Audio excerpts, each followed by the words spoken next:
The Steelers broke them. What is going on, ladies and gentlemen? Welcome back to the Steel City Sports Report, where we talk everything Steelers, Penguins, and Pirates. I'm your host, Brady Vini. Quite joyous here, and we celebrate even more the Steelers' win from Sunday against the Baltimore Ravens, because wasn't expecting to begin the show with this. We have breaking news. The Baltimore Ravens, after 18 seasons, have fired their head coach, John Harbaugh. The Steelers break the Ravens' spirits, and thanks to a Tyler Loop missed field goal, Baltimore Ravens head coach John Harbaugh, he is getting ran out of town. What a way to start this Tuesday show. Was not expecting to see this. I don't think any one of us in here right now, we're expecting it either. It literally happened about 20 minutes ago, right before we went live. Ravens, Harbaugh, splitting up 18 seasons together, a 180-113 record for Harbaugh, a 13-11 postseason record, one Super Bowl championship. Harbaugh, the Mike Tomlin of the Baltimore Ravens.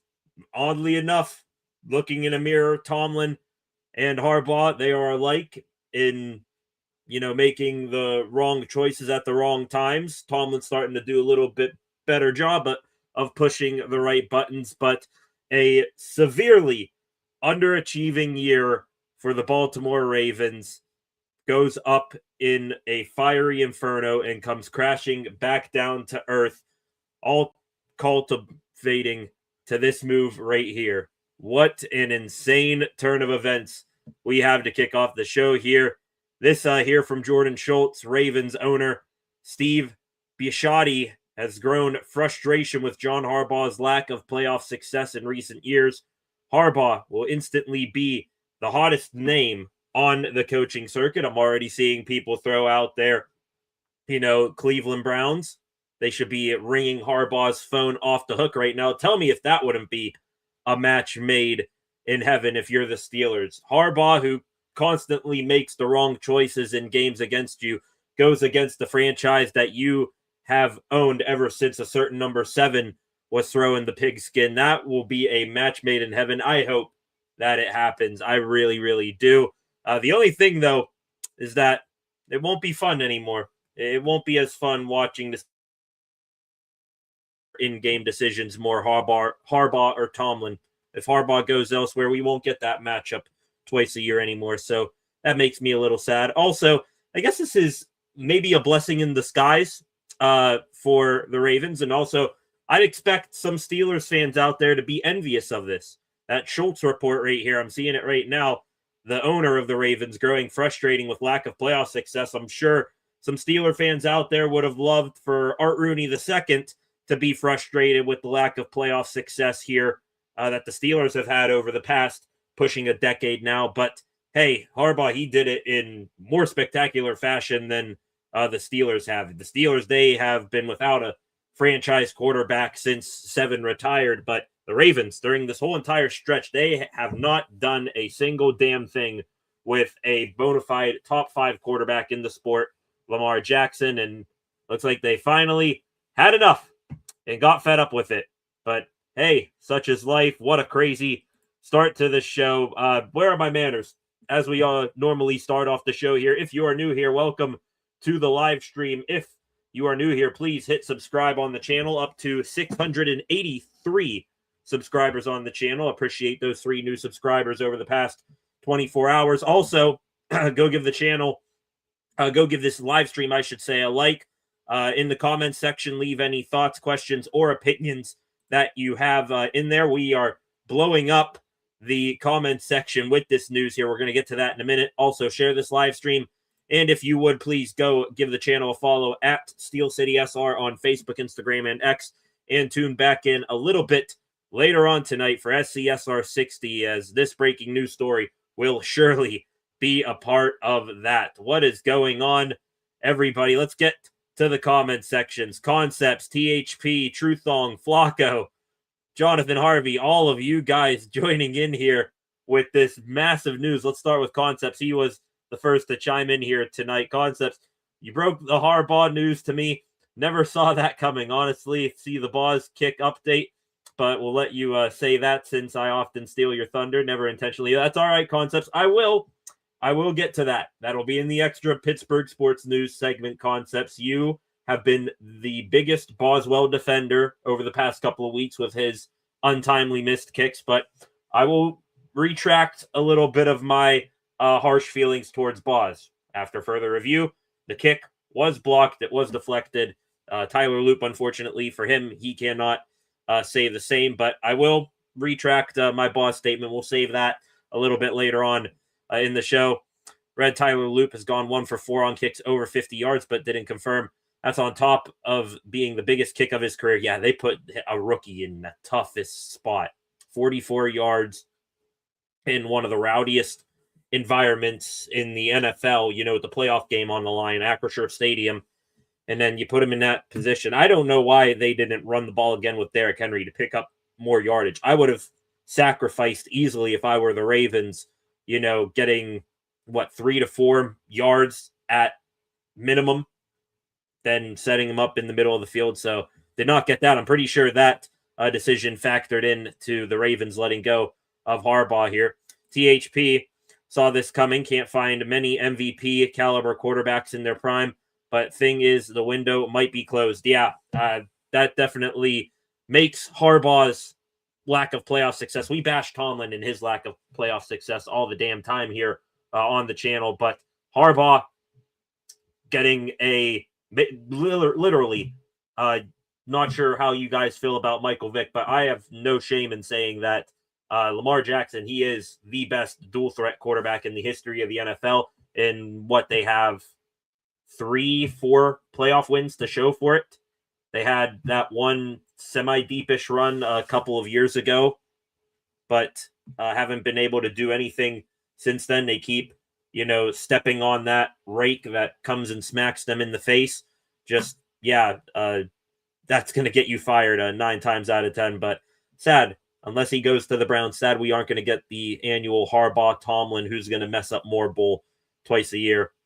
The maniacal laugh was perfect. Get the last laugh. I mean, it's hilarious. Was not expecting that. I'm ordering the stuff to talk about on the show here. We're going to get to what we were supposed to talk about today, the Mike Tomlin press conference from this afternoon, and a bit of Penguins news that is positive as well. And then boom, this just drops right in all of our laps right before we go live. So yeah, we just had to start off the show with it. The biggest Raven hater. He hates the way that they walk, hates the way that they talk, hates the way that they dress. Flacco in here. F the Ravens, says Flacco. You, just like me, with the maniacal laughing right now. They're still the Ratbirds. Love that there. I hear Urban Meyer is available. Hugh Jackson as well. Oh, boy.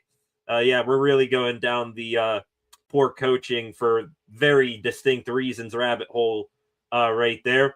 Honestly, I wonder what the Ravens are going to do, because I also actually was going to bring up the Ravens coaching staff a little bit later on in the extra Pittsburgh sports news segment. They not only they're getting rid of Harbaugh, but they could be losing another guy too. I hear Todd Monken, their offensive coordinator, is getting requested for some head coaching gigs. So does Monken now get elevated to the head coach there in does he get elevated to head coach there in Baltimore? I mean, I think Baltimore would, not like to upset Lamar Jackson too much. The Washington Commanders did that, getting rid of their OC earlier today. We will talk about that as well, because what a crazy situation that would be, and we can dream about the Steelers there. Truth in here, at least Harbaugh built his own Super Bowl winning team from scratch, unlike Tomlin, bringing that up. Ravens will be better without him. Find a good, young, innovative coach. Yeah, that's the one thing that sucks about this, is that the Ravens, they could get a new coach and it's going to be blank scratch. Tomlin's record against the Ravens. Will this coach have Tomlin's number? Will he not? Just trying to think of some of the young coordinators out there. Like this guy was brought up in a report over the weekend that could be a possible replacement of Tomlin if he were to move on. Chris Shula, DC, for the defensive coordinator for the LA Rams. I know Harbaugh, he was a special teams guy, but maybe they actually get in a guy who specialized on one side of the ball or the other. Clint Kubiak, I think, is going to get some looks as well. So, yeah, there are tons of names that are going to be floated out there with the Ravens. Now that this has happened, we now not only have to keep track of who the Browns hire, which I think they would be making a lucrative offer to Harbaugh.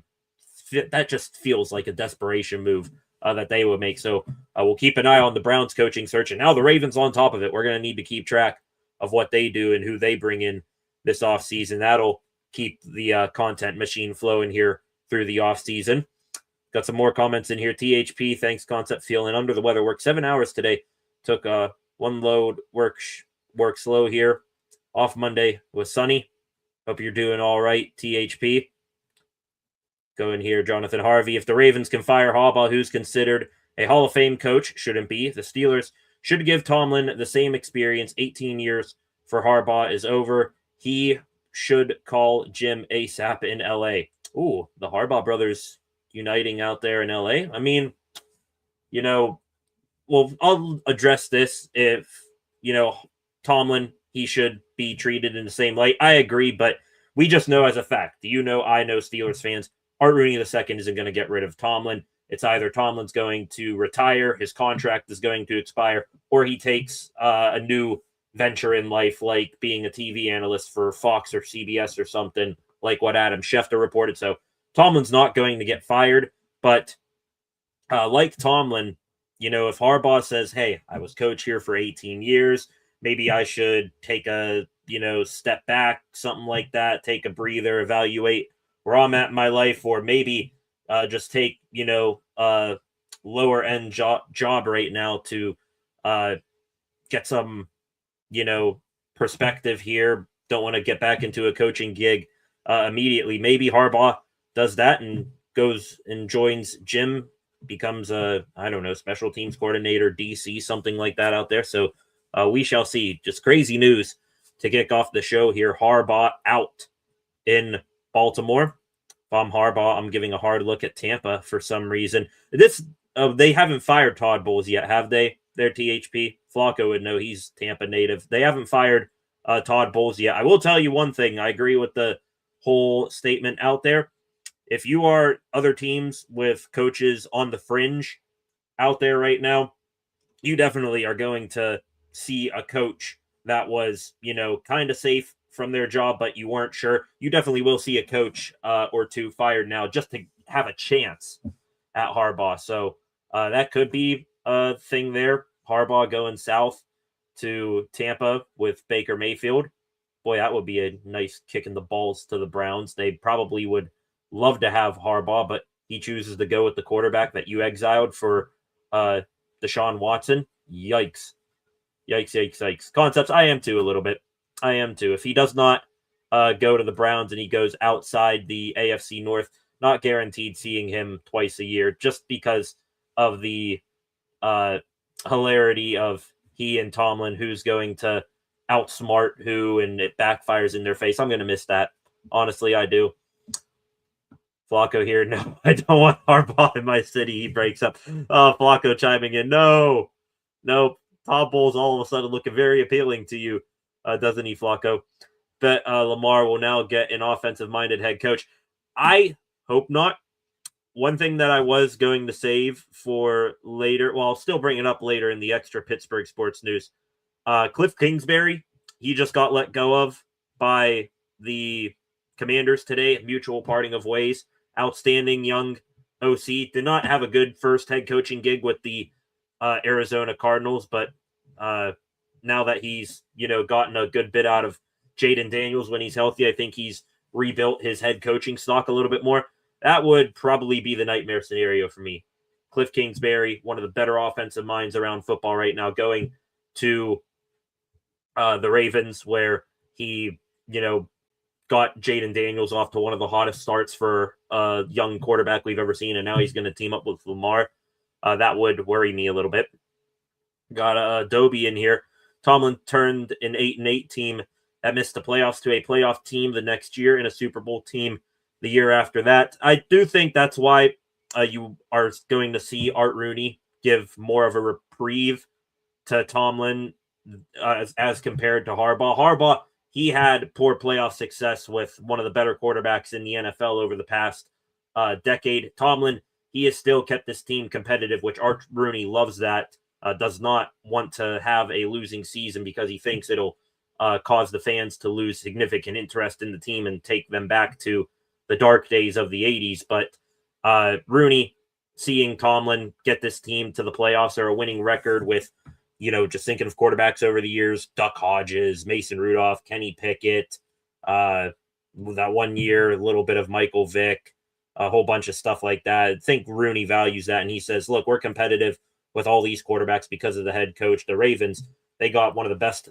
quarterbacks in the game, and they weren't able to do anything with him either. So I think that's what gives Tomlin a little bit of a break in Rooney's mind, in my opinion, with that. I was saying there in the beginning and end for everyone and everything, Tomlin is taking longer.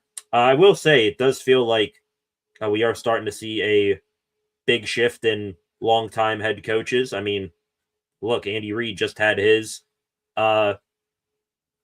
first losing season, I believe, with the Kansas City Chiefs. Bill Belichick is no longer in the NFL. Yeah, you got Jim Harbaugh, who just came back after a long break in the NFL. John Harbaugh just got fired. Tomlin, he is one of a dying breed, a coach that has been over a decade with a team. You just do not see that anymore in the game of football.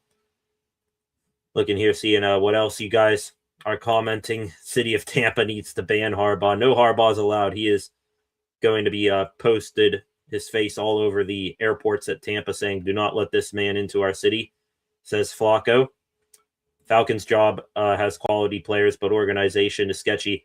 Plus, I don't know about Penix. Harbaugh could see that. I definitely think Harbaugh would want to go to see. It's tough. Would Harbaugh want to go to a place where he can pick his own quarterback, or is he going to want to go to a place where a quarterback, or at least perceived long-term quarterback, is already there? I do not know. Got some other breaking news here. That's just from, I got a notification here from Adam Schefter. Jason Garrett is getting coaching interviews again. He's getting interviewed with the Titans on Friday. Well, there's another one of those old head coaches getting back out there. Pete Carroll, no idea how I forgot him. He just got fired a few days ago. So, yeah, stuff's changing. But back to Harbaugh, will he want to pick a quarterback on a rebuilding team, or is he going to want to go somewhere with the quarterback already set? If that's the case, then he might see the Giants as appealing, half decent defense with Jackson Dart. Just got to keep Dart healthy. Guess, the Falcons who you mentioned, they got Penix. They put all of their ducks in that pond. We'll see what happens with all that. Giants have an interim, right? I don't know who their interim is. Is it Kafka or something? I have no idea. Ravens royally screwed up letting Mike McDonald go. Yeah, I think they're regretting that a little bit. He is having a hell of a time with Seattle, coaching them to the 1 seed, getting Sam Darnold, and they look damn good up there right now. I have messed up the name. Glad to see he's not taking over anymore. Yeah, glad that he is out on the other side of the West Coast. Zach Orr, who I think is the Ravens DC in place of McDonald, hasn't really been able to stop the Steelers offense yet here. Catching up on all of your comments here. Falcons aren't perfect, but they're better than 14 other teams personally. Yeah, we'll see. They did clear house. GM, coach, whole bunch of guys are gone there. Tomlin is only 53, which is wild. Yeah, definitely younger than what some may expect. Always say there is a beginning and an end for everyone and everything. Ravens didn't care about firing Harbaugh, knowing he should be able to get rehired fast by another team.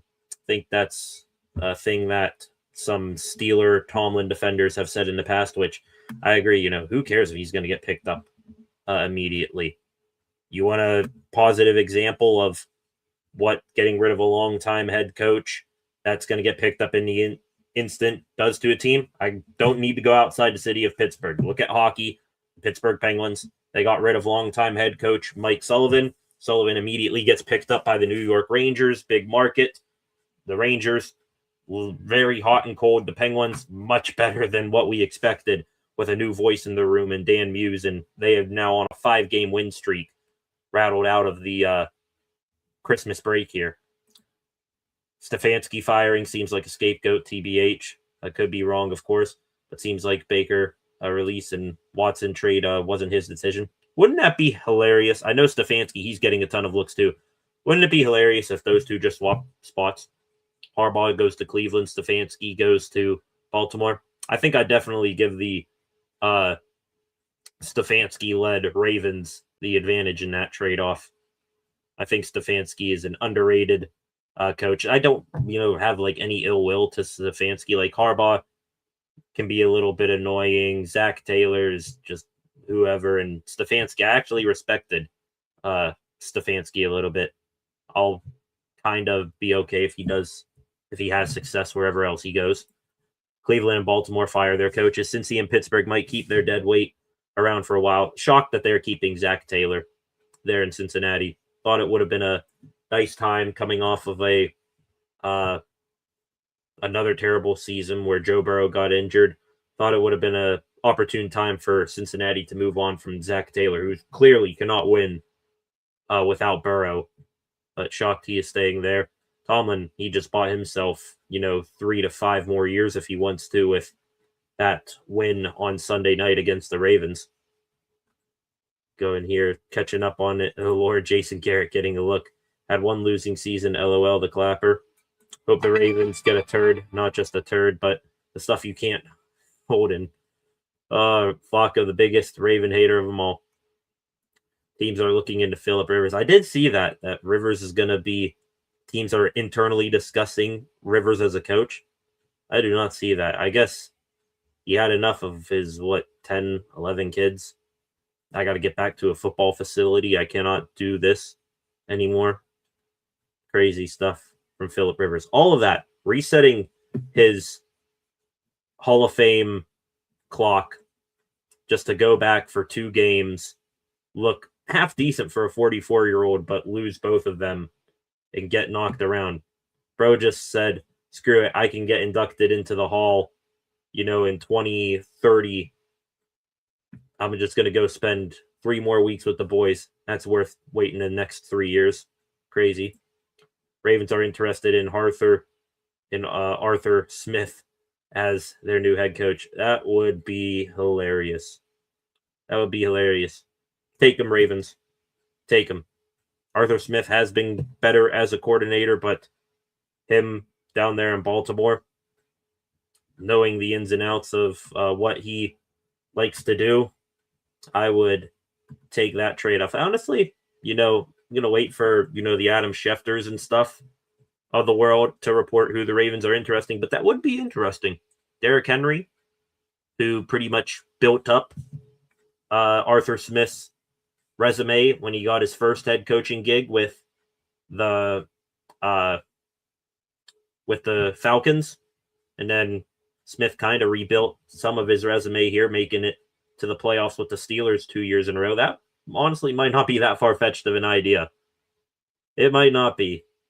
Derrick Henry's there. How long is he going to be there? He's, 31 now? Henry, I think he can still go for a couple more years, but is that worth bringing in Arthur Smith? We shall see.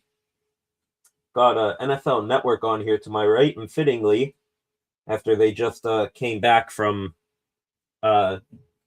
putting the breaking news up of Harbaugh getting fired, Steelers-Ravens is on screen over here. We're in the third quarter. Time is running down in the third quarter. So as we talk about the Ravens firing John Harbaugh, we think back to about 48 hours ago, the crazy roller coaster fourth quarter about to relive over here on this TV to my right. I might occasionally glance over because how can you not watch that ending of that game over and over and over again? It's hilarious. Rivers also reset his player insurance, right? Not sure how that works, so I'm just guessing. Yeah, I have no idea how that works either. But crazy. Wouldn't have thought Phillip Rivers would be playing football again in the big 2025. But yep, we saw it. What a crazy NFL year, honestly. One of the more wild NFL seasons from start to finish that we have seen in some time. TV not getting that Rodgers celebration is wild. The Mario Unk celebration, the whole left knee kick up and then the right arm to the sky. Yeah, Rodgers, all-time celly. Fans are going to get that, are going to be doing that all year long if he takes us on a deep playoff run. Thomas Dowdy in here. Welcome, Thomas. Hopefully Antoine Randall L don't go there to get it back at us. Would Antoine Randall L, is he with the Lions? If I remember correctly. Yeah, we'll see. Interested to see who the Ravens pivot to from here. But now that we are half an hour into the show here, 17 of you in here. I think all of you coming in, just finding out about the John Harbaugh firing as well.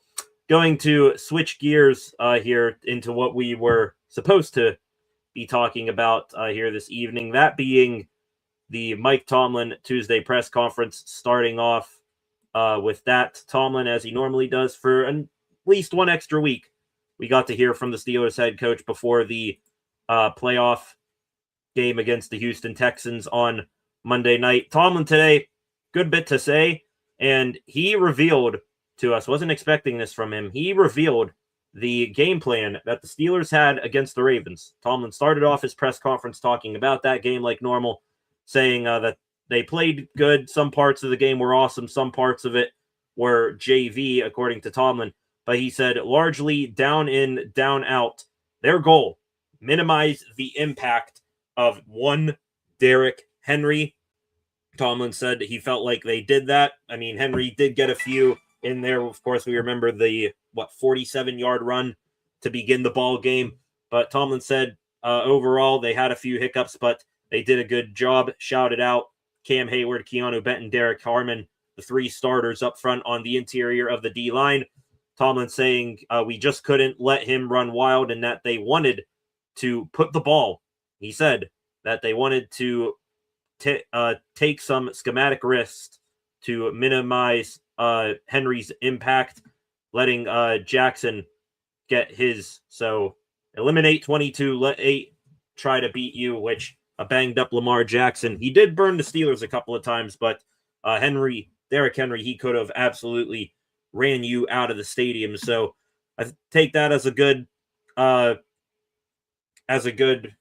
game plan for the Steelers. Interesting to see, though, what the Steelers do here this week. They're going up against the Houston Texans. Like they focused on stopping Derrick Henry, are they going to focus on stopping another haunting running back of the Pittsburgh Steelers past Tomlin saying that the Texans, a top-notch group, they don't need any sort of endorsement. The Texans did win 9 straight games to end the season.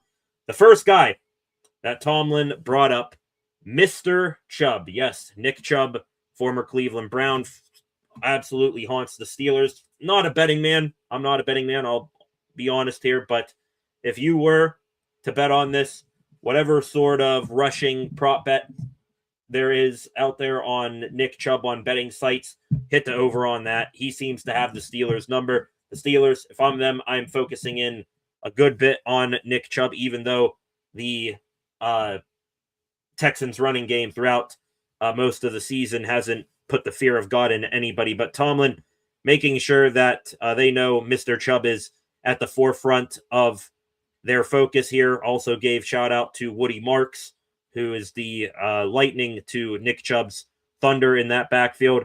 Tomlin also giving a shout out to some other components of the Texans team here today. Nico Collins, he said, is a big game one-on-one playmaker, saying that Collins makes big boy catches. Collins, when the Steelers went down to Houston in 2023 against the Steelers, 168 yards, receiving 2 touchdowns. Tomlin saying this time around, he has their attention as we prepare. That, to me, we have Nico Collins has our attention.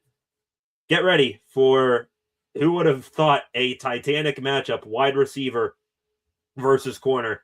Joey Porter Jr., have fun you are traveling with Nico Collins all day long. Porter has been phenomenal this year, phenomenal, especially as of late. You haven't heard much from him. He is developing into that shutdown corner. We're putting him on Nico Collins. I hope Tomlin and company don't overthink the wheel. 24 on 12 all times. I want to see it. That will be a hell of a matchup to watch. Onto the defensive side of the ball, Tomlin said that the Texans defense, they have a kick butt unit. They've got a top flight edge rush duo. They've got a top flight corner unit. They're not trying to split the atom schematically. You don't have to when you got guys like that. Tomlin, of course, talking about the edge rushing group, Will Anderson and Daniil Hunter as the dynamic duo there. I think Hunter and Daniels, or Hunter and Anderson, the former first-round pick, they have combined for 27 sacks, something like that. So they're good. The corner group, though, that Tomlin was referring to, another former first-round pick out of LSU, Derek Stingley, and also on the other side of the field, a high draft pick out of Georgia, I think this year or last year, Kamari Lassiter, very young secondary that the Texans got. Stingley, Lassiter, Jalen Petrie in the nickel. They also got Kalen Bullock and Miles Bryant as their two safeties. So they are a pretty young group there. And of course, they're also hurt some guys in that backfield as well. Jalen Reed, Jimmy Ward, former San Francisco 49er. They have been injured a little bit there, but still that has not stopped them from having a fantastic defense that Tomlin said are top 5 in the NFL in most stat categories. They are first, the Texans defense, in yards allowed per game at 277.2. They are second in points per game at 17.4. They are third in turnovers forced at 29. Fourth in rush defense, fifth in yards per play, sixth in passing yards per game, and seventh in sacks with 47. So the Steelers offense going to have their work cut out for them. Hopefully Aaron Rodgers is going to be on his A game going up against this DeMeco Ryans defense. Between now and Monday, I'm going to put in look at some stats of what Rodgers has done against a DeMeco Ryans defense in the past when Ryans was a coordinator. But this is a hell of a defense that Rodgers is going to go up against. I think he needs to be on his A game for the Steelers to pull out the victory here on Monday night, regardless of, the Texans coming up out of the cold. The one thing that I was really excited to hear about from Mike Tomlin's press conference here today, the injury report. And Tomlin spent maybe a minute and a half at most talking about injuries. The Steelers, how they are looking from an injury standpoint heading into this week, saying that there are only bumps and bruises associated with play, no new injuries to report of. All of those injured guys who returned last week against the Ravens, your TJ Watt, Isaac Seumalo, James Pierce, Brandon Eccles, Calvin Austins of the world, those guys all made it through the game scratch-free. They are only going to continue to get right whatever injuries they may currently be fighting through. Everyone, unless, something pops up during the week, someone pops up on the injury report with an illness or something that they tweaked in practice, we are likely heading for a second straight week where the Steelers head into the ball game with nobody really questionable, which is a very fortunate thing at this time of the year. And it's something, and I said this yesterday, it's something that we have rarely seen from the Steelers. Heading into a playoff game, when's the last time that you can arguably say the Steelers as a whole, but especially on defense, have been as 100% healthy as they possibly can be? Not factoring guys on injured reserve. That is very, very rare, and Steelers should be fortunate. A couple years ago, there was no Alex Highsmith. Cam Hayward was banged up a year ago. No TJ Watt. But yeah, now this time around, everyone seemingly healthy. Thank goodness for that. Hopefully they keep it that way throughout the week. After going toe-to-toe with the Ravens in that game, I am putting everyone in bubble wrap, making sure they don't overdo themselves leading into this weekend's game. Couple other things from Tomlin's press conference here. Gave a few shout outs today to certain players. Gave a shout out especially to Aaron Rodgers, saying that Rodgers built for those big game moments, talking about the relationship he has with him and how Rodgers was able to help the Steelers pull out the victory with that damn near perfect fourth quarter that he had. Quote, "I'm never surprised when he smiles in the face of adversity. He has a unique thirst for significant moments." Well, A-Rod, people have been critical of Aaron Rodgers and his playoff performances in the past. This will be the first time in 2-3 years that he is going to be back in the postseason. Hopefully now he is able to play his best and go out with a bang before he goes off, most likely into retirement. Tomlin also giving a shout out and a welcome back to DK Metcalf, said that it's great to have DK Metcalf back in the fold. Metcalf officially reinstated from the NFL suspension list today, but Tomlin very woeful or careful not to be comfortable with the return of Metcalf. Said that they aren't going to automatically exhale being without Metcalf around. That really had the Steelers learn a lot about their personnel and who can be trusted in big spots and who cannot. He pointed out Kenneth Gainwell and Jalen Warren have thrived in the space where Metcalf has been absent. So now with Metcalf in the fold, that will hopefully only make the Steelers offense that much better. They know that, hey, it's okay. We don't need to, force feed the ball to 4. We can trust some of these other guys, but now we're getting 4 back in the mix. Options are endless. I'm hoping that's the case. Tomlin said on Metcalf's mentality coming in to the facility today, saying that he thinks he's in a great place. He's happy to be back, happy to be in the tournament, ready to go to work. Want to see a hungry, dog going after a ham sandwich, DK Metcalf out there. He's going to most likely draw the attention of Derek Stingley, the outstanding corner for the Texans. I want to see Metcalf have a big game, going to have fresh legs. Let's show it against a defense that has played a lot of football recently. A couple other guys that Tomlin gave a shout out today. Mentioned 2 of those 3 defensive linemen from earlier. Said Keanu Benton has had an arrow pointed up all season long, which, we give a ton of credit to, the normal suspects. Cam Hayward, he's been playing awesome. TJ Watt showed out well coming off the lung injury. Alex Highsmith, Joey Porter Jr. Let's give some of the less recognized guys some love too. Keanu Benton, Tomlin gave him his props. We got to start giving Keanu Benton his props as well. Tomlin saying he's been whooping blocks much better as the season has gone along. Also said that Benton has developed and improved significantly in the run game. Remember when we were having questions near the beginning of the season, and I think going back to last offseason, is Benton better served as like a defensive end rather than a nose tackle? Well, maybe took him a little bit longer than we expected, but Benton has definitely improved and show he is capable of being an NFL nose tackle. The last guy that I believe Tomlin gave a shout out to today went to his bread and butter, the dude who has been here with Tomlin for the longest time right now, Cam Hayward. Tomlin saying Cam was the tush-push guy in favor of Darnell, saying, quote, "We lost a big guy. We needed a big guy. There aren't many that come bigger than Cam." Also said that it wasn't, strictly Cam wasn't out there because it was his brother taking the snap, but it was a nice touch as well. Tomlin on Cam saying, quote, "He's had a special career. He needs no endorsement from me. He is a Steeler through and through.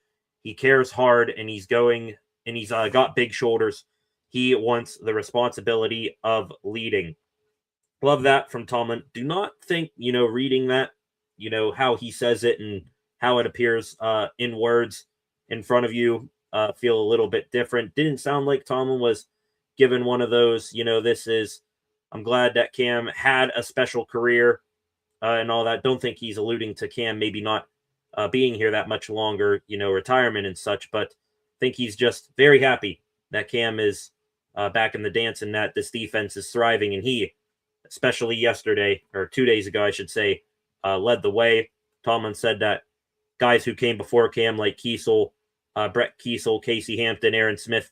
Those guys take great pride in how Cam's career has developed because, they were the guys that took Cam under his wing, showed him the ropes. Tomlin said that he's happy to see Hayward doing the same for other young guys on the D-line like Derek Harmon, Y.A. Black, and Keanu Benton. So awesome stuff from Tomlin. He wrapped up his press conference today, did Tomlin. Of course, someone there, one of the reporters, had to bring up Tomlin's playoff record and stuff like that.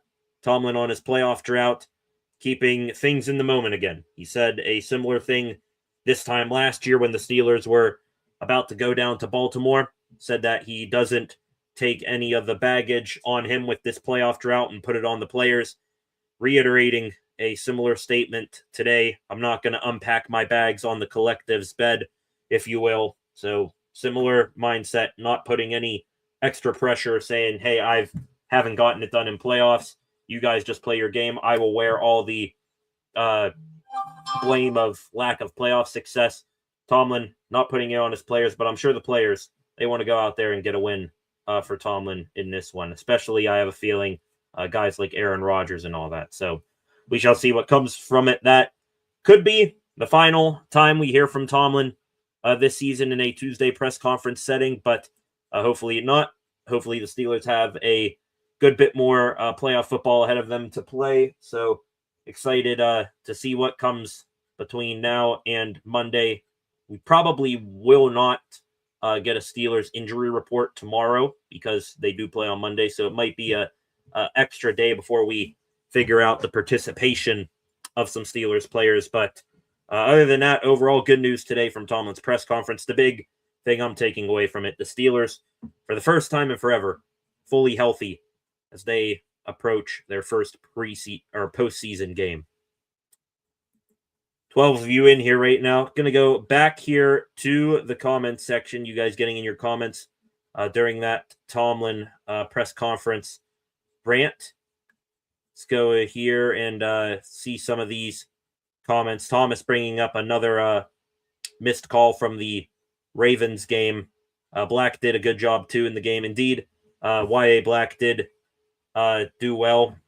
He sort of took a little bit to get used to playing more with the injury to Derek Harmon and such, but Black has stepped up in a big way. The roughing the passer, should have been tripping, or at least it shouldn't have been called. I mean, geez. I mean, that is just absolutely terrible here. Putting a pause here in your comments. Another update breaking from Adam Schefter. In the first 45 minutes after John Harbaugh was fired this afternoon, his agent, Brian Harlan, said he received calls from 7 NFL teams expressing interest in his client. There currently are 7 NFL head coach openings, including Baltimore.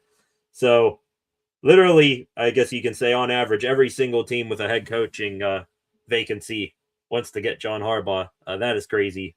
Back to the comments section after that small update and what is going on here. At the very least, that Y.A. Black thing, could it have been called tripping? I don't know. Should it have, at least not been called?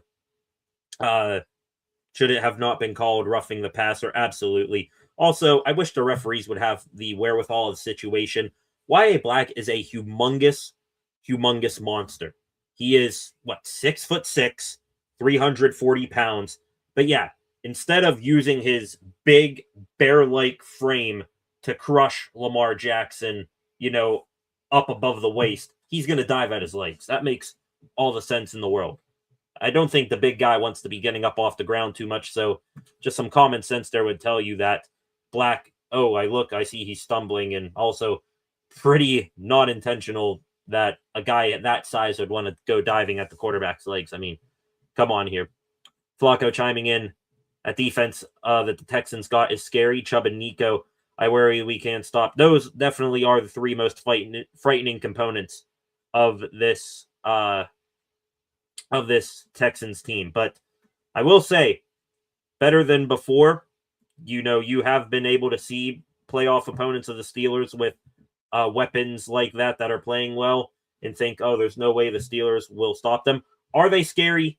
Yes, 100%. Nico Collins could have another 168 receiving yard game. Nick Chubb could do what he always did with the Ravens, or what he always did with the Browns, and run all over the Steelers. And the Texans defense could smash through and, destroy Aaron Rodgers. But are the Steelers better equipped to handle these tough, scary opponents better than they ever have been before? Yes.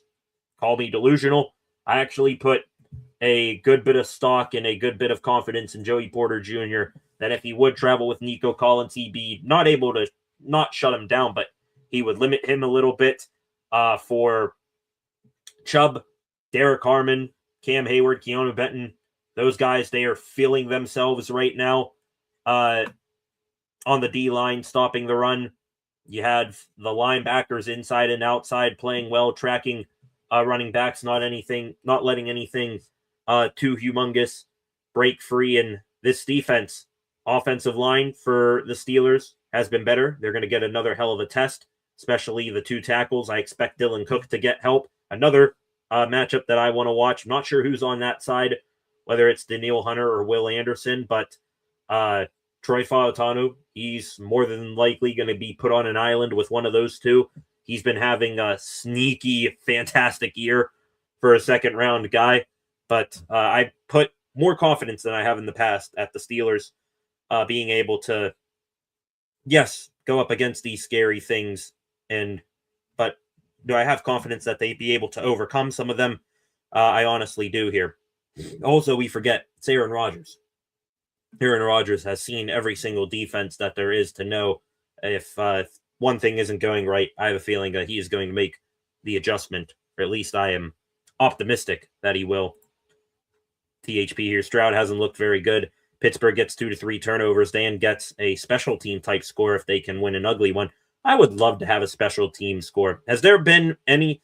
Let me think about this. Has there been any sort of phenomenal special team turnover or score?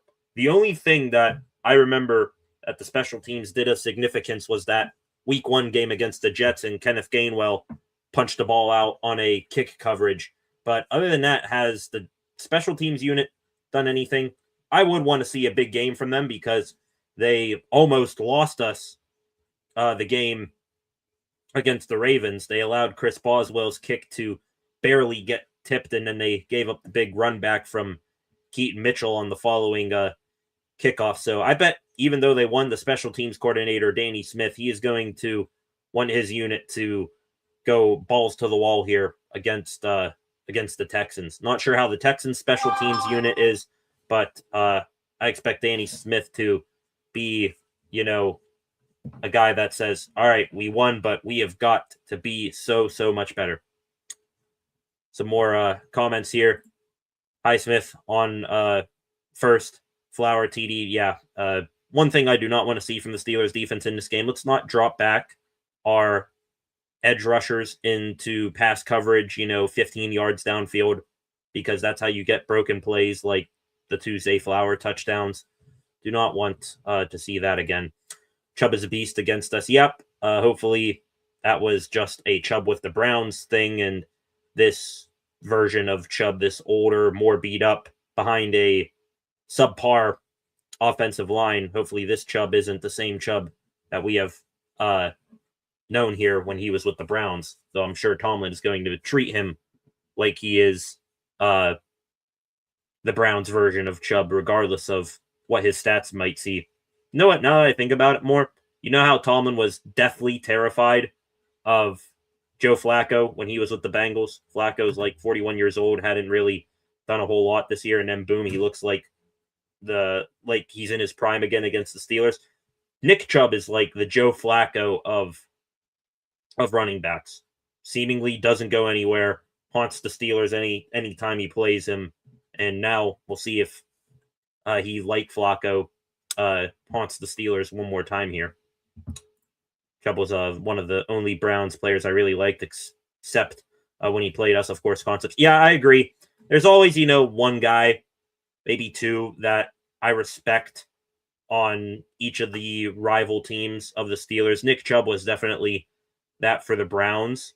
Some other Browns guys kind of going with a real non-problem child position here. Guys currently on the Browns who I respect, their two guards, Wyatt Teller, Joel Bitonio, one of the better guard duos in the NFL that doesn't get a whole lot of recognition because they are in football hell of Cleveland. But I respect them. Can't really think right now off the top of my head who I respect off the Bengals and Ravens. I do probably respect someone there, but just not on the forefront of my mind right now. Going here. Did you used to or still watch the Arthur Moats show? Do see Arthur Moats, though. You're talking the concepts there. Got so many former and current Steelers with podcasts. Just so much to keep up with.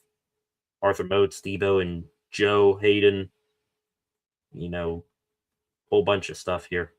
Al on the Prowling in here. What's going on, Al? Great win. Al calling out the Raiders. I assume that is in response to where Harbaugh could go. The Raiders, I wouldn't doubt that. I mean, Tom Brady, partial owner out there. He and Davis out there. I'm sure they see Harbaugh and they are like, hey, first overall pick, Fernando Mendoza. Out of all the head coaching candidates out there, who would we want to be the guy to help develop our quarterback? I'm sure they see Harbaugh as a guy that fits that bill. That will probably be enticing job opportunity for Harbaugh. That might be near the top of the list. He's going to get paid a lot of money. He goes out west away from the East Coast, which the East Coast teams always get more coverage than the West Coast teams.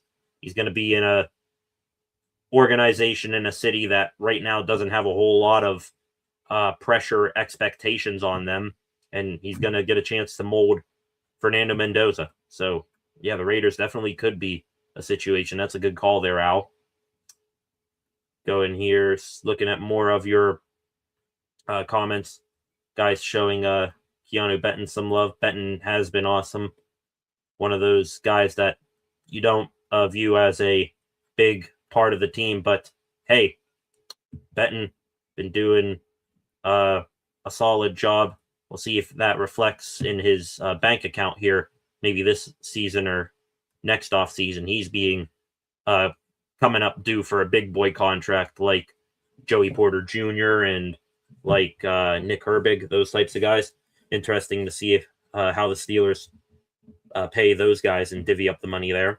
Hashim in here. Welcome, Hashim. Any word on Deshaun Elliott's return? No, we have not heard anything at all on Deshaun Elliott. I think it is going to take a deep playoff run here, maybe to the AFC Championship game before you hear anything about a potential Elliott return. Maybe something pops up should the Steelers win on Monday against the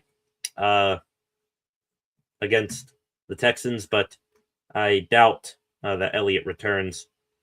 We'll see. Don't underestimate Stroud. Not underestimating CJ Stroud whatsoever.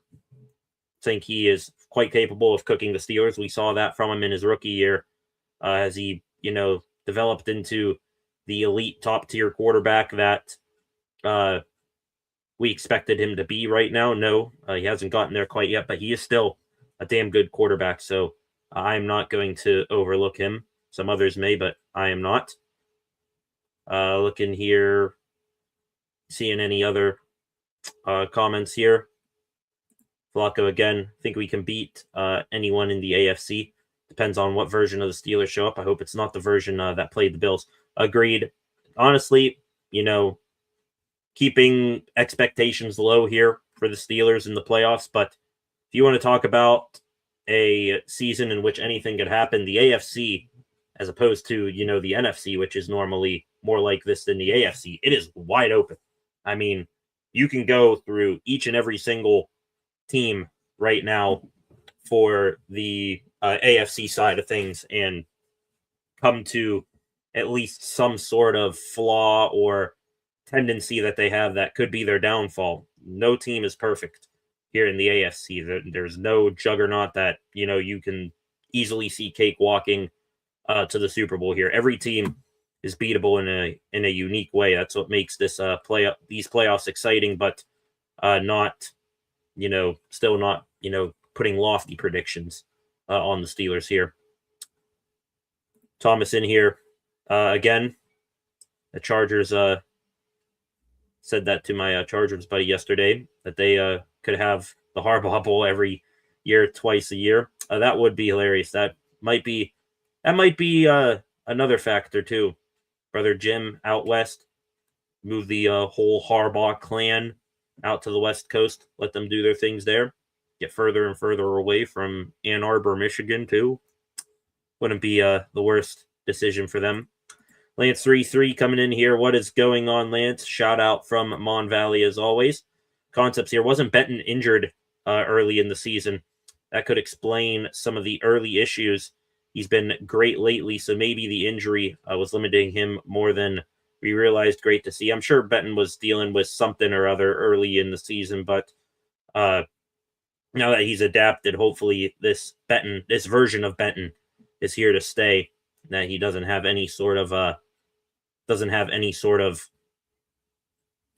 downfall or something like that. I think another thing that really helps Benton is that it feels like he has an equal counterpart and replacement behind him. Y.A. Black, I think, plays a big role in how Benton is playing. Benton, you can, take Benton off the field and he doesn't need to put any more pressure on himself. Black does a serviceable job, I think, even more so than your Montravius Adams and other guys that have filled in at nose tackle over the years.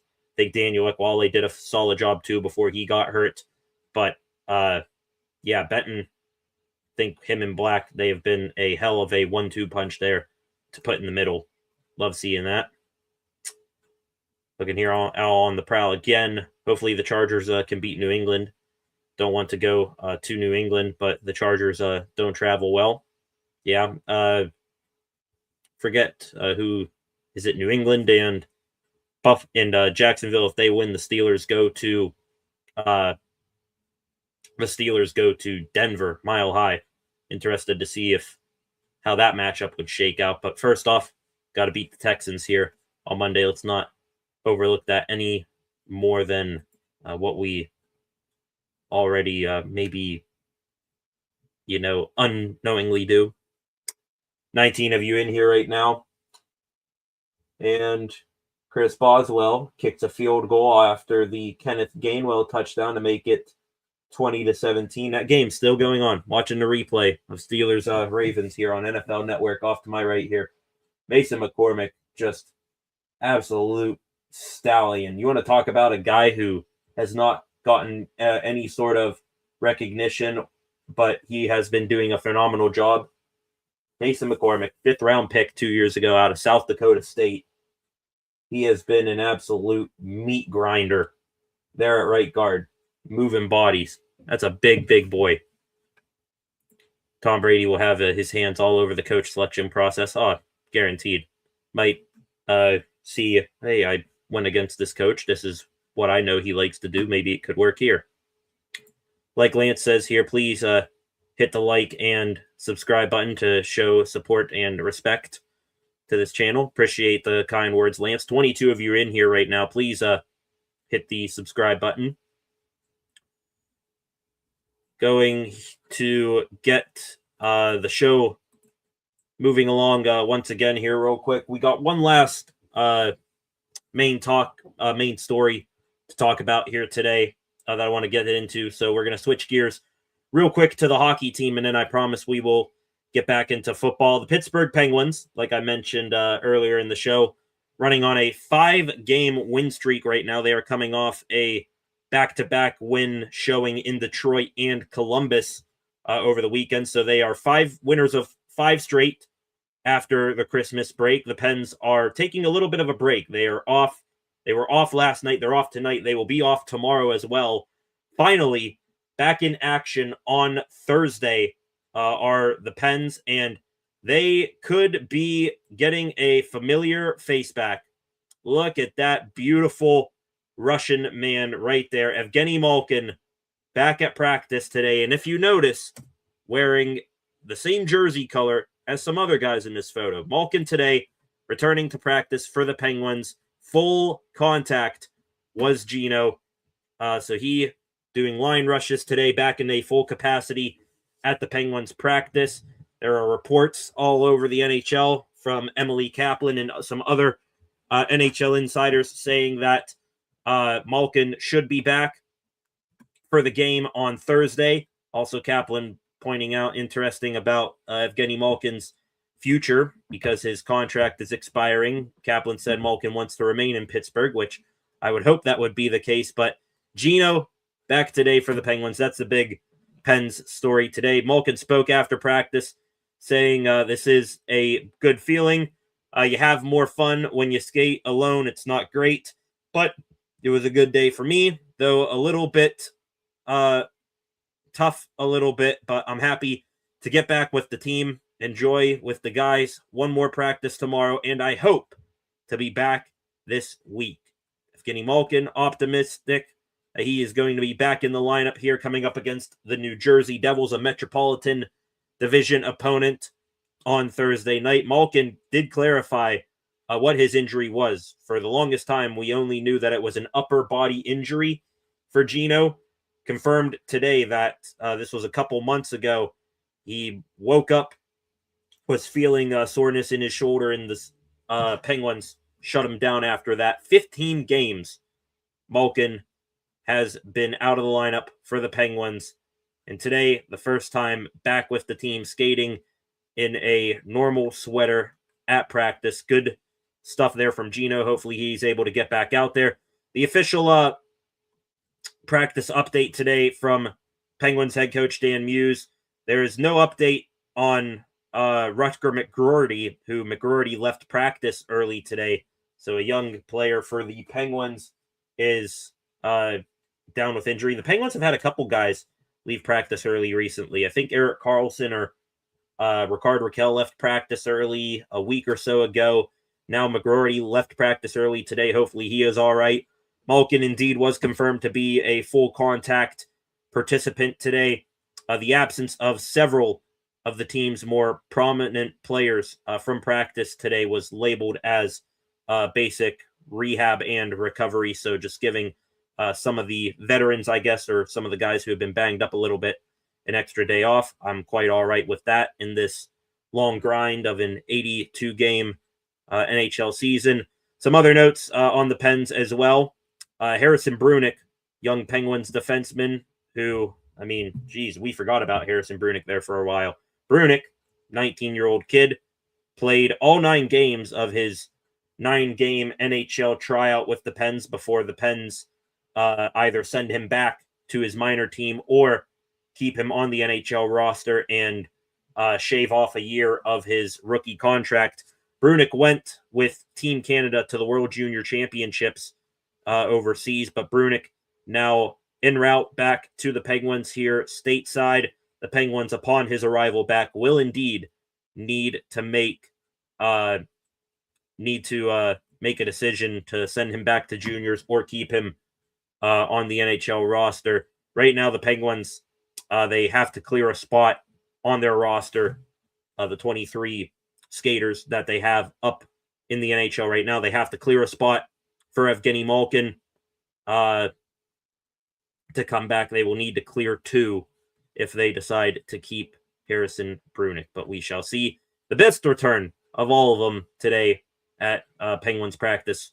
Former Penguin Jeff Carter at practice today. I think he's working with the Pens in a front office role, but down there hanging around on the bench today at the UPMC Lemieux Sports Complex. Always happy to see big Jeff Carter. I think we gave him a ton of flack when he was here playing with the Penguins. I think some of that flack came with the Pens just not making playoffs, but man, Carter, he really did well for the bottom 6 role he was in for the Penguins.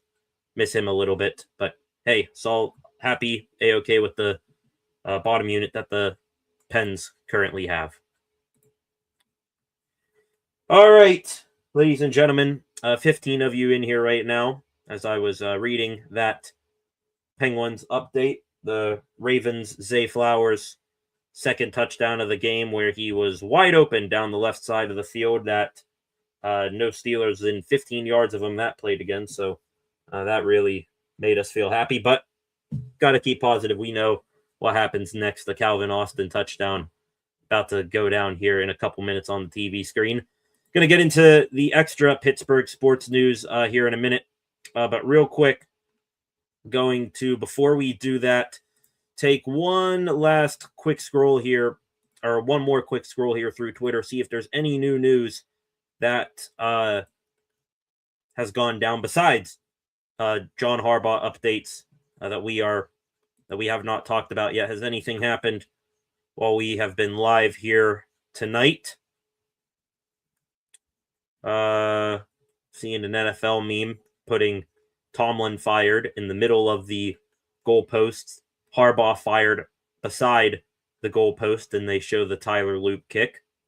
Guess Tyler Loop, sucks for Loop. I feel bad for the guy getting a whole bunch of BS online from scumbag people. You know how it is with sports fans, just wrecking the comment sections of a professional athlete.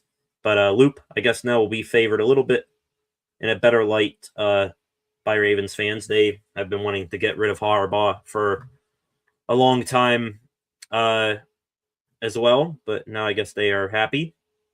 Ari Mirov putting out there, end of an era, the Steelers-Ravens battles with Mike Tomlin and Jar Harbaugh, they come to an end. They faced each other 44 times, second most times that two head coaches have gone head-to-head with the same teams in NFL history.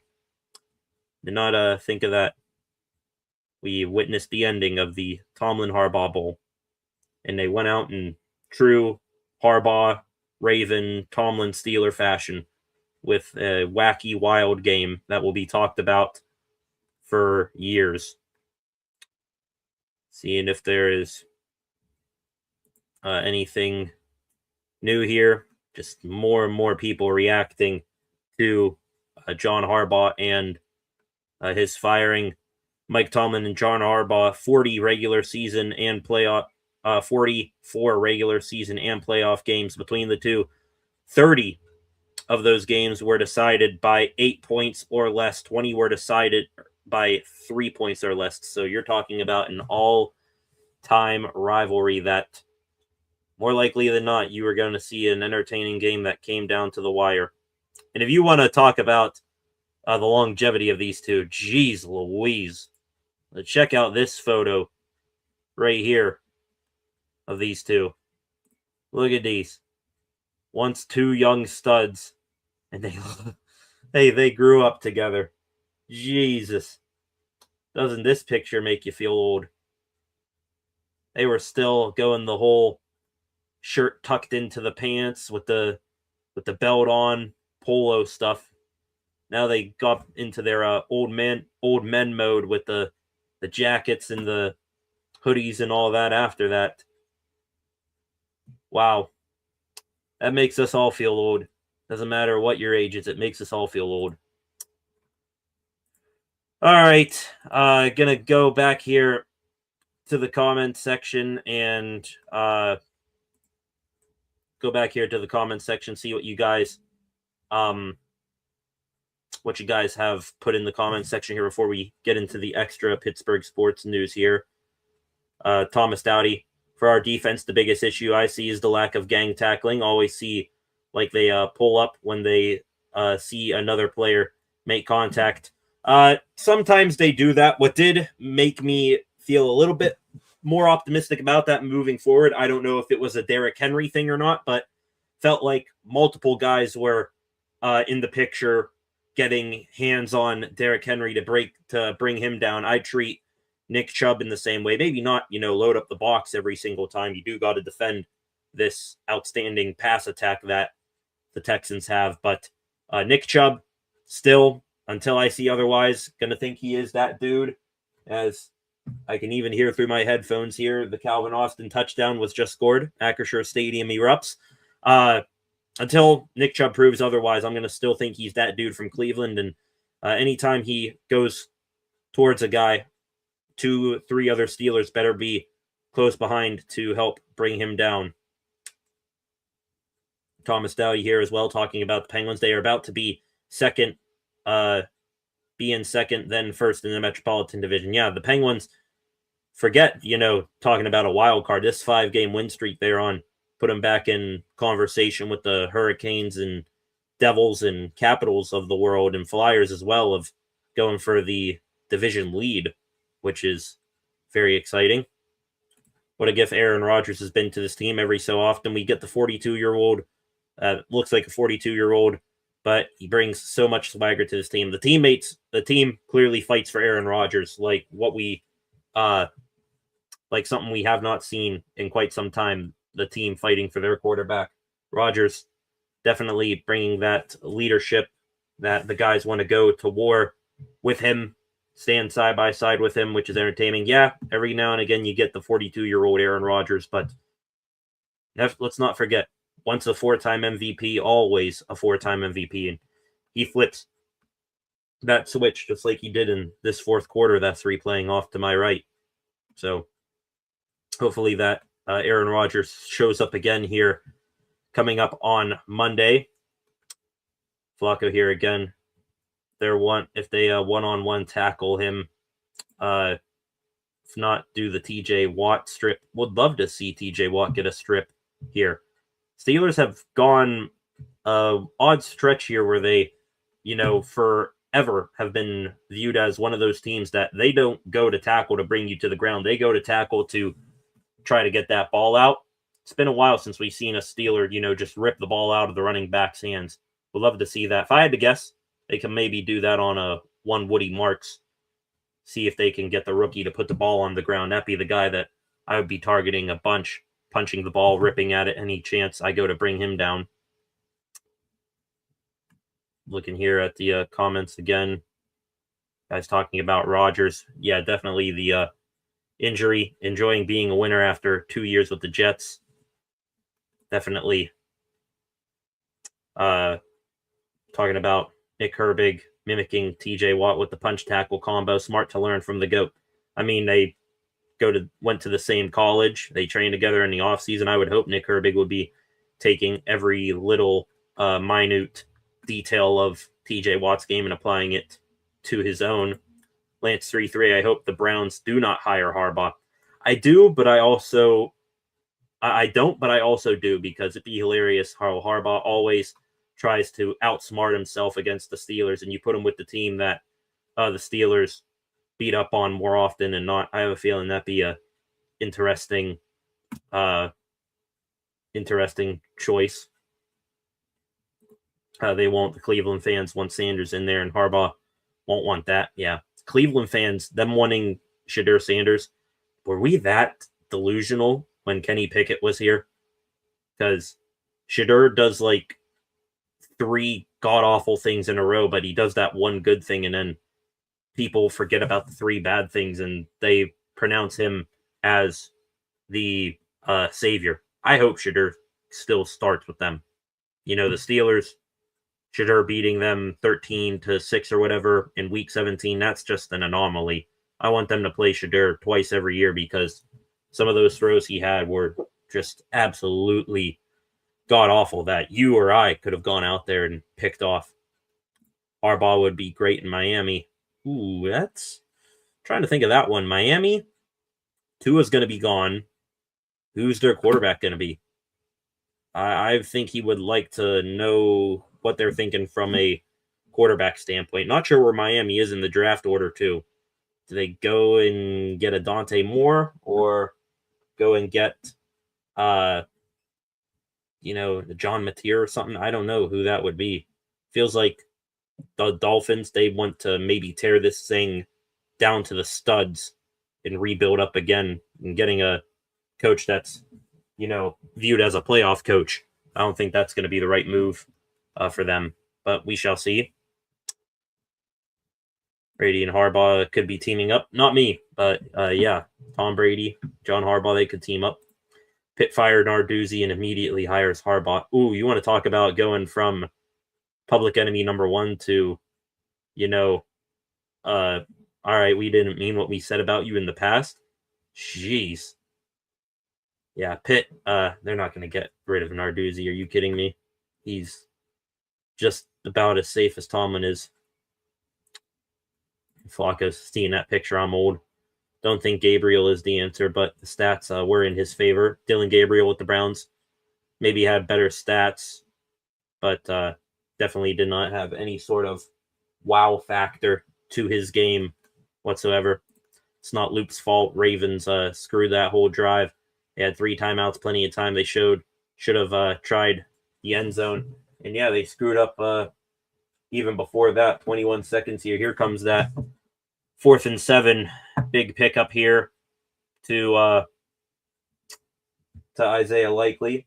I just want to focus real quick on Alex Highsmith here and how far back into coverage he drops. Not blaming Highsmith whatsoever. He's just doing what he's told. But the fact that we're still doing this drop Patrick Queen and Alex Highsmith, 15 yards downfield to cover wide receivers is still lunacy to me.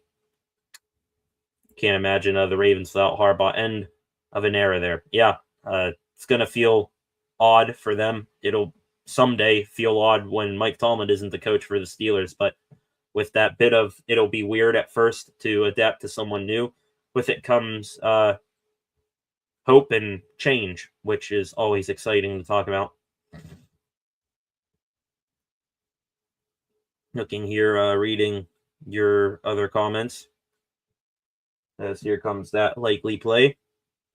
Ben never seemed to have the universal love like this, but these guys have had to deal with QB scraps for years. The Ravens, they pretty much went from Flacco to Jackson, didn't they? And on cue, there's the Likely thing. You know what low-key pisses me off about that? Guess who is... I know he had nothing to do with the play, but it just goes with the stigma around this guy. Guess who's in the picture frame when Isaiah Likely hauls in that ball? Chuck Clark, everyone's favorite ex-Raven, now current Steeler. Looking here, seeing what else you got. People claimed Rodgers hated Muth, but they were the first to hug after the kick missed. They respect him for sure. It's great to see that camaraderie. I'm sure people still think that Rodgers and Freiermuth have some sort of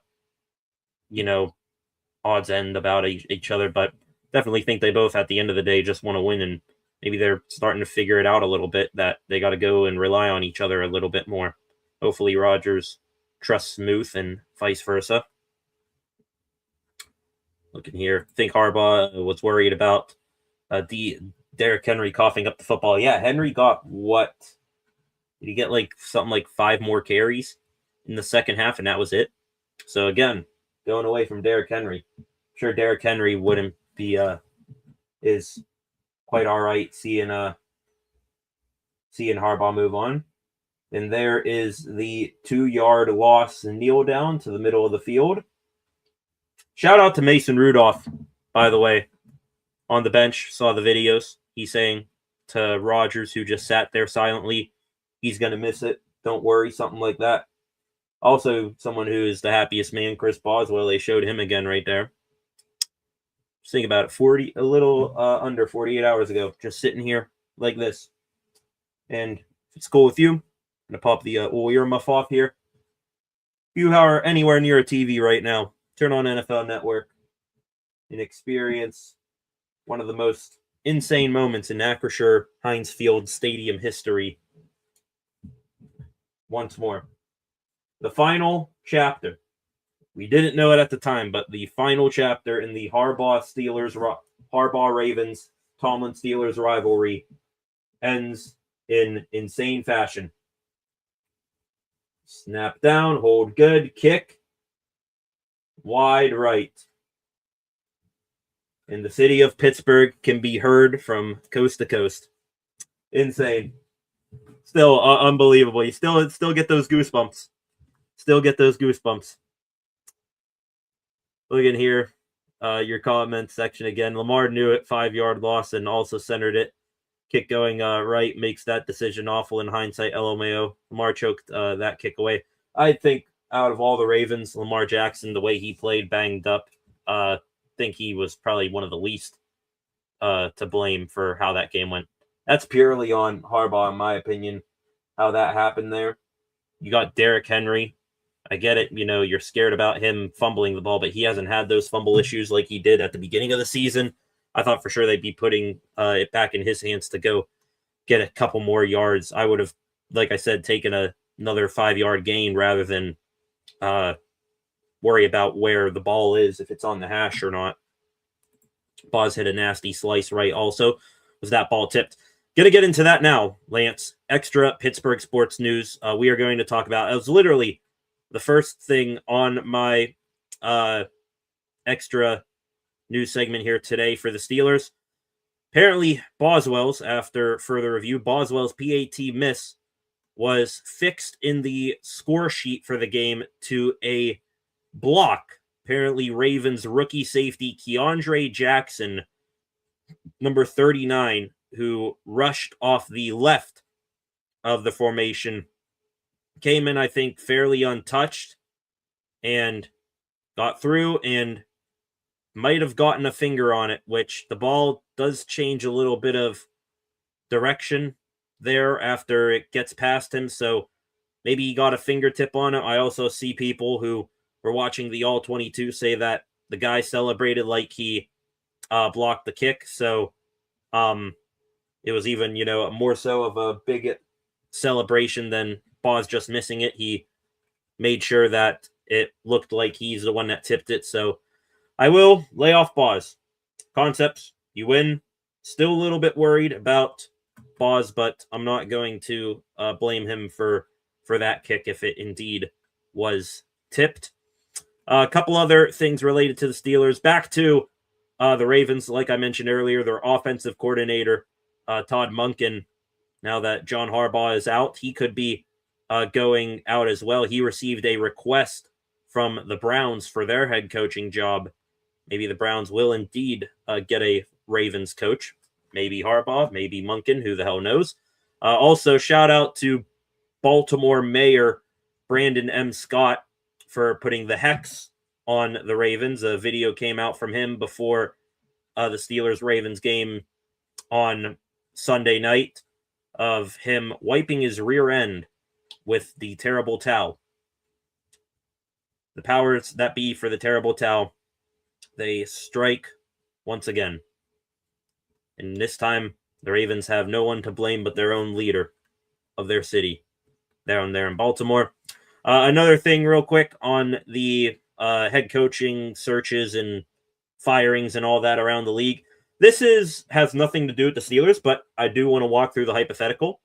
Let's say Arthur Smith does get a job somewhere else this season or this offseason. Let's say another team does take a flyer on him as the head coach. The Steelers are in the market for an offensive coordinator. You want to talk about getting your offense to a modern day playbook, and you're more than likely going to have a younger quarterback next year if Rodgers retires. The Washington Commanders today parting ways with offensive coordinator Cliff Kingsbury.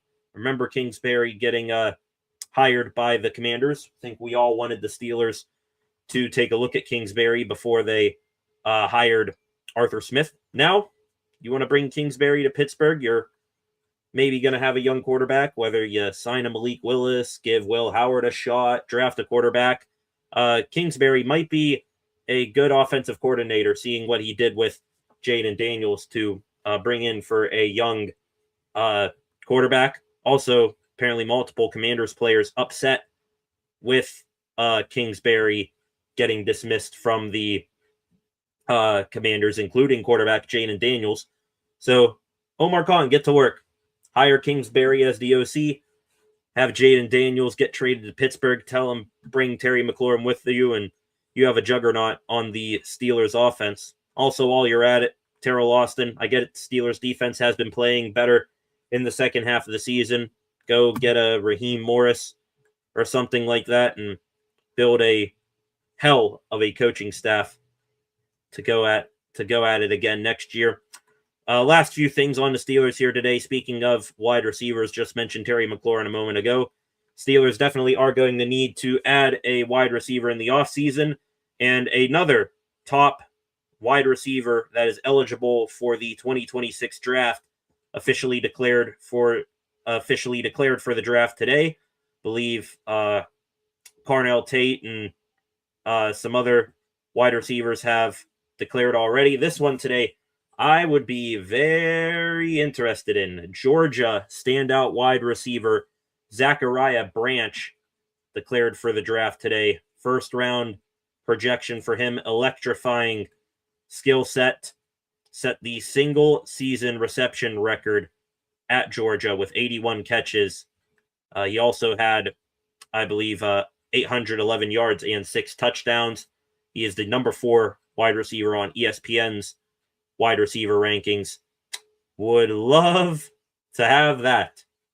I mean, yeah, you could say what you want about Georgia wide receivers. We had one here recently that did not pan out so well, but hey, if it don't work the first time, try again. I'd be all right with Zachariah Branch. And the last thing here for the Steelers today, happy birthday is in order. Happy birthday to legendary Steelers linebacker. His number right now being represented pretty well by one Nick Herbig. James Ferrier, Steelers legend, celebrating his birthday today. Switching over to hockey, also celebrating a birthday today, Penguins defenseman Brett Kulak. Happy birthday to him. Also, congratulations are in order to Arturs Shilovs, Penguins goaltender. He today being named to the Latvia roster. Excuse me. He will be in net for Latvia in the Olympics coming up. I believe Latvia has 3 solid NHL goaltenders, but their player roster not that intimidating. Same thing goes for Czechia. Former Penguin Jan Ruda is going to represent Czechia in the Olympics. Congrats to him. Any other Penguins on Czechia? Do not think so. They at least got some NHL players. David Pasternak, of course, the most notable. Tomas Hertl, Andre Palat, Pavel Zacha, Martin Necas. So congratulations to those guys. The last big news story today for the Penguins. We've been keeping up with this situation as it has gone along. The Penguins last week trading forward Philip Tomasino to the Philadelphia Flyers for defenseman Igor Zamula. Zamula was supposed to report to the Penguins AHL squad in Wilkes-Barre, but 3 days later we come to find out he did not report. The Penguins then suspended Zamula. Yesterday, they put Zamula on waivers for purposes of contract termination, and today we found out the Igor Zamula era has officially come to a close. Zamula cleared waivers. He is essentially kicked off the team. His contract terminated. His representation came out with a statement saying that Zamula made it clear that he wants to find an opportunity at the NHL level as quickly as possible. And that opportunity came ringing literally like 30 minutes after he cleared waivers. Zamula joining the enemy of the Penguins.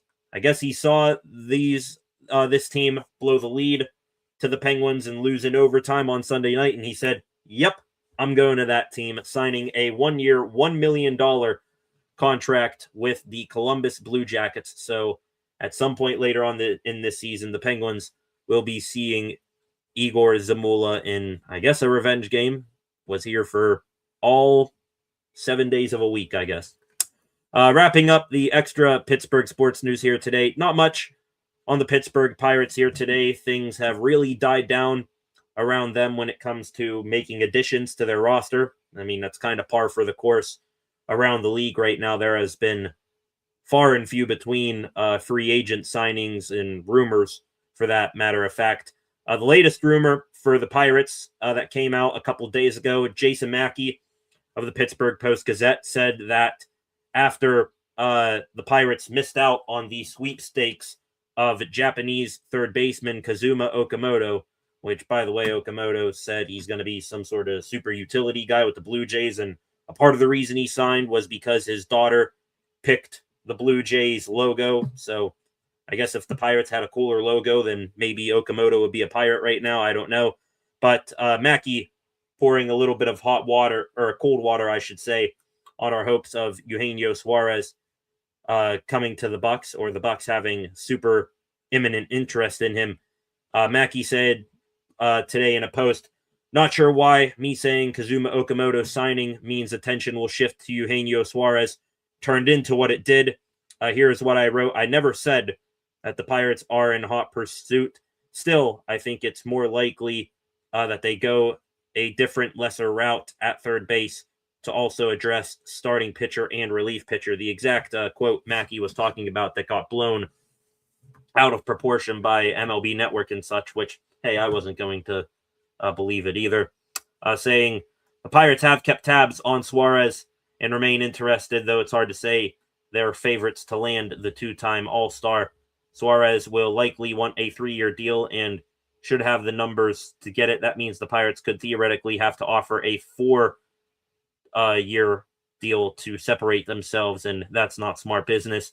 They could also overpay on a 3-year deal, but that would push the contract average annual value into the $20 million a year range. Again, would be great to see, just not holding my breath. I would love to see them overpay for Suarez, but we know this is the Pirates. Yeah, they added Brandon Lau in a savvy trade, and they brought in Ryan O'Hearn on a 2-year contract, their first multi-year contract in a decade for a free agent, but still not holding my breath on Suarez. He would be a perfect ending to the offseason for the Pirates. Just ain't going to happen, unfortunately.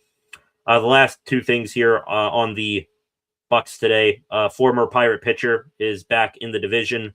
St. Louis Cardinals acquiring left-handed reliever Justin Bruihl from the Cleveland Guardians. Bruihl spent, I think, parts of the 2023 season, maybe even the 2024 season with the Pirates. Now he's back in the NL Central.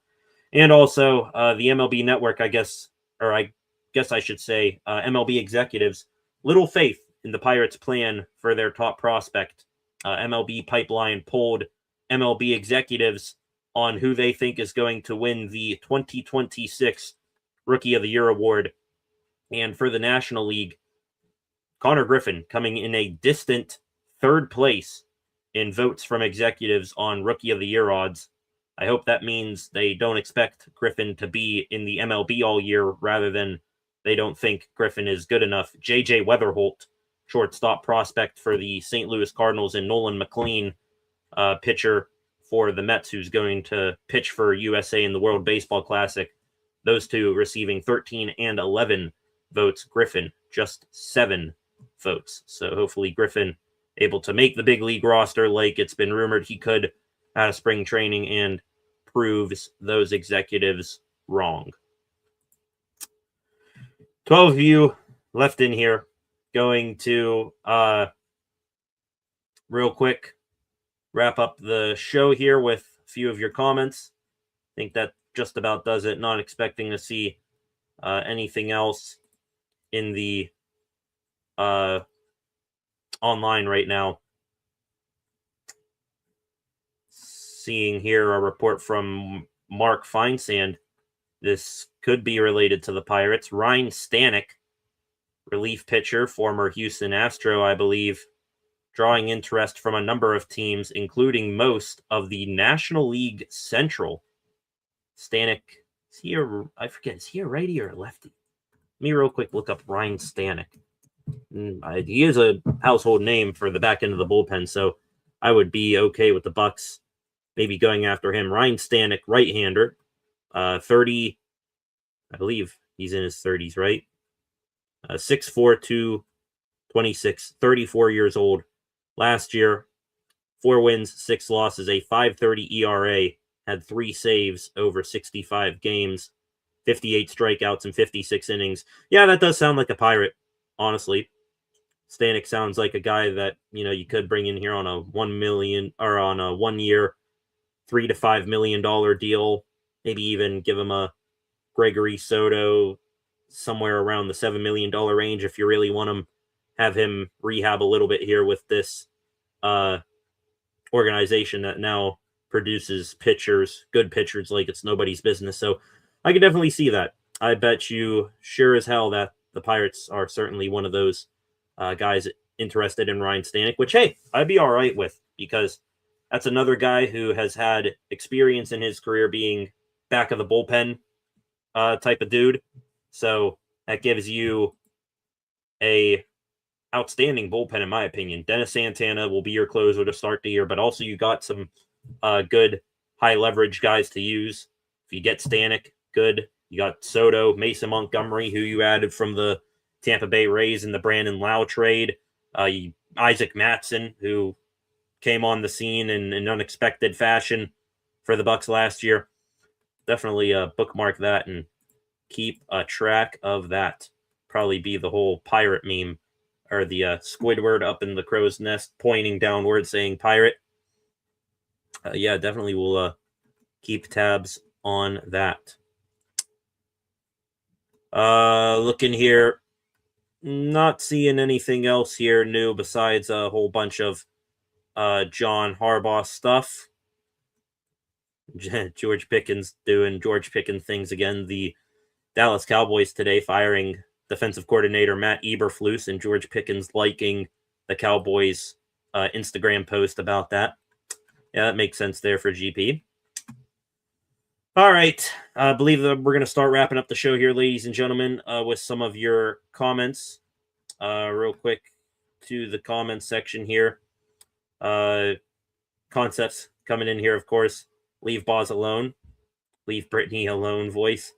I will leave Boz alone a little bit, but if he misses a kick like that here in the playoffs, then that's only going to be ratcheted right back up there. Is Alec Pierce or Jawan Jennings an option in your eyes? I too would rather draft, but maybe sign one and draft one too. Yeah, I think, well, sign one and draft one. That was the ideal. That was the ideal plan.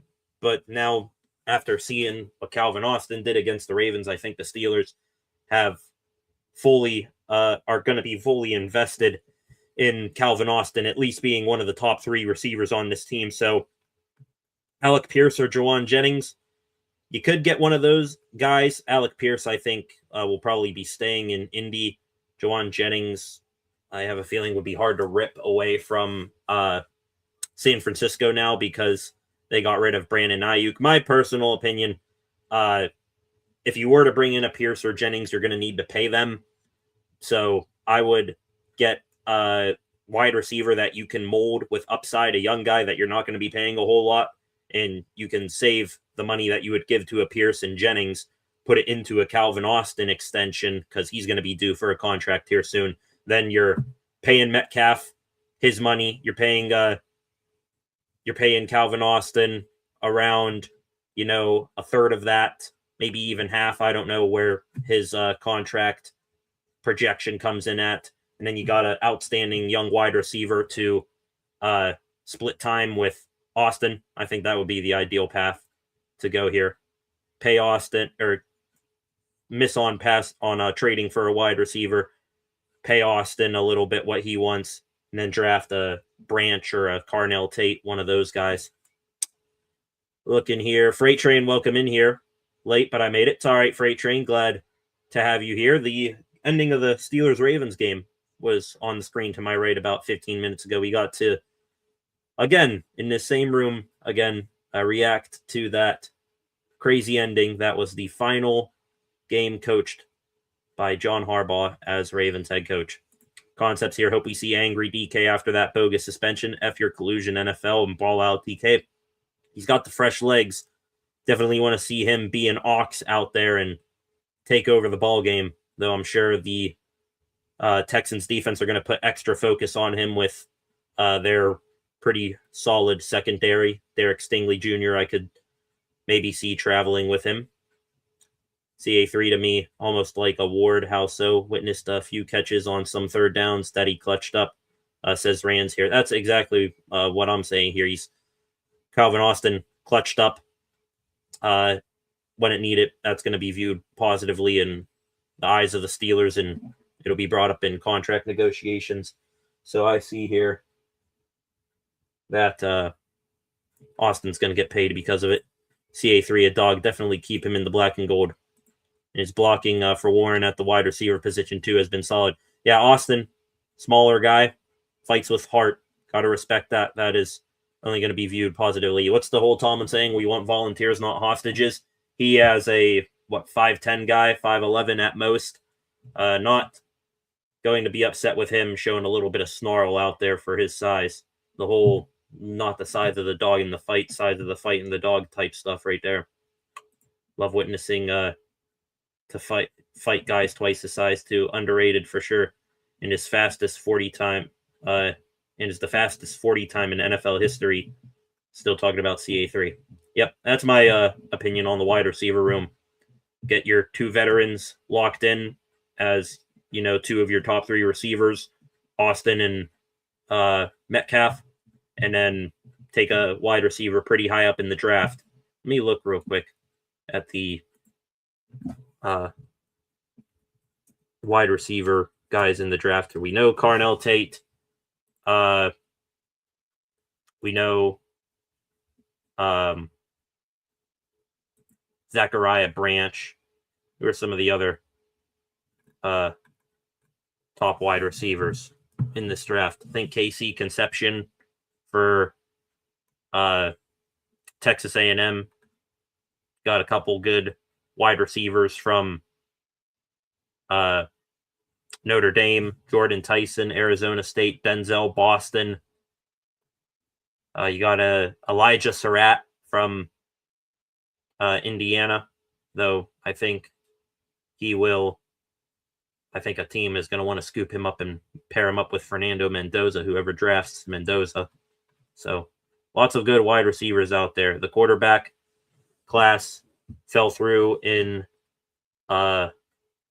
big time collapse, but focus on to another big need you need to fill. Get that compliment to DK Metcalf. Calvin Austin, good, but would still want him to be a 3, be a 2 in a pinch. Let's get that third guy in there, because clearly Roman Wilson ain't going to be the guy.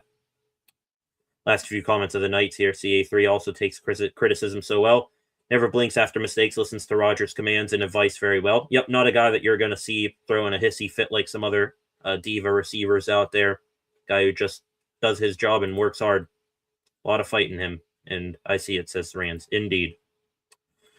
All right, ladies and gentlemen, I think that is going to wrap it up on stream again for well over an hour and a half, actually an hour 45 minutes. We just passed a little bit ago, so I think we're going to wrap it up there tonight. My dad at the buzzer. Scotty Miller. Can't forget about Scotty Miller, our little Swiss Army knife, contributes on special teams as well. Cannot forget about Scotty Miller. Think you will see Scotty Miller and Ben Skoranek get a nice little invite back to at least Latrobe next year. He'll fill in the Roman Wilson hole left, because I think MVS, he's gone. Adam Thielen's going to retire. So there's 2 spots right there. One of those can be scooped up by Scotty Miller. Another can be scooped up by a rookie. That's going to do it here tonight, ladies and gentlemen. Want to thank you all for joining me. As always, bit of a public service announcement about what's going to happen the rest of the week. Wednesdays and Thursdays are usually the slower days when it comes to Pittsburgh sports news. So tomorrow, maybe there will be a live stream. Maybe there won't. I will leave that TBD. Thursday right now, was thinking about this earlier today. It's been a couple of weeks since we did this, and also I would not expect a ton of news on Thursday besides the Steelers injury report. Be on the lookout. We might do around this time on Thursday a Pittsburgh Penguins game day live stream. They'll be taking on the New Jersey Devils after a little bit of a break. 5-game winning streak the Pens are on. Hopefully getting back Evgeni Malkin. I think that'll be a good game to come on here and commentate and react with you guys live. So tomorrow, live stream. We'll see what news comes down. Hopefully we do get news. We'll be back here tomorrow night to react to that if there is. And then Thursday, if I had to guess, we will do a Pittsburgh Penguins game day live stream at about this time in the day. And then Friday, of course, we will wrap up the week of news, get the Steelers and Texans' second injury report before Monday night. There will not be a live stream like this Monday. We will just head right into Steelers and Texans at around 8 o'clock. So that's my plans for the rest of the week here on the channel. On your way out, if you have not done so already, please subscribe to the channel. Leave a like, turn on notifications, share this live stream, leave a comment in the comment section after the fact. I can always see those and give you a like, give you a reply there. And if you have not done so already, go give the channel a follow at Steel City SR on Facebook, Instagram, and X. So that's going to wrap it up. Tune back in later tonight for SESR 60. Appreciate you all for joining in. Appreciate all the comments as usual. Like my dad says here, happy Victory Tuesday to all of you. But now I think we already did it a little bit here tonight. You're going to tune in fully to the Houston Texans from here on out. The Ravens are in the past, as is John Harbaugh's time there. So let's focus in. Houston coming to town right around the corner before we know it. We will discuss more of that as the week goes along. So have a good rest of your Wednesday night. If we are not back here tomorrow, we will be back here live on Thursday for Penguins Devils. See you back here then at the very least. Have a good rest of your Tuesday night. Peace.